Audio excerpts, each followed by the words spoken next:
9 sati i 43 minute bio je to Mateo Rezman s pjesmom Zaljubljen sam opako.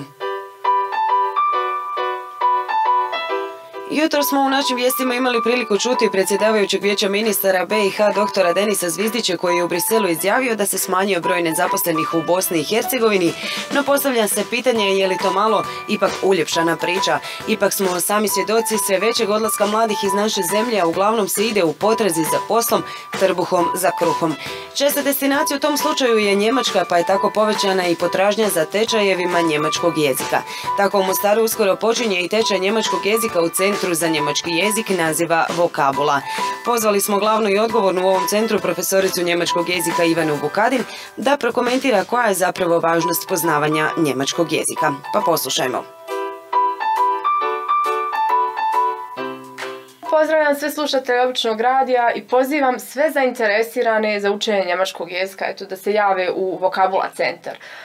Iako mnogi možda misle da je njemački jezik težak za naučiti, zapravo nije. Treba vam samo malo dobre volje i naravno izvrsni predavači, a upravo takvi vas čekaju u centru Vokabula. Nakon završenog tečaja s lakoćom možete položiti ispit na Goethe institutu, što je svakako najprestižnije ime koje se vezuje uz njemački jezik. Često se pohađanje tečajeva njemačkog jezika vezuje upravo uz taj odlazak, kako ste i sami vi spomenuli upravo. No realno, poznavanje svjetskog jezika nije na odmet pri bilo kakvom zapošljavanju, nije nužan odlazak iz ove naše divne zemlje. Postoji mnoštvo poslova koji se ovdje mogu raditi kao i raditi od kuće za stranog poslodavca, a na kraju krajeva i radi čistog obogaćenja vlastitog znanja i osjećaja postignuća na još jednom polju.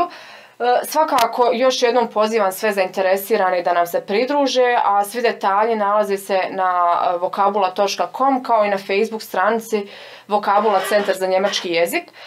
Također želimo pružiti priliku i budućim mladim profesorima njemačkog jezika, jer i na kraju krajeva sama znam koliko je teško steći prvo radno iskustvo, pa evo u našem centru nudimo i tu priliku. Slobodno se javite, za sposobnost i entuzijazam kod nas uvijek ima mjesta.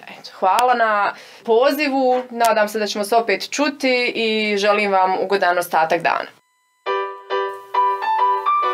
Ivana, hvala i tebi, također ugodan ostatak dana. Nadamo se da će Vokabula uspješno obučiti sve zainteresirane, kao i da ćete uspjeti pružiti priliku mladim ljudima da se i kod vas zaposle.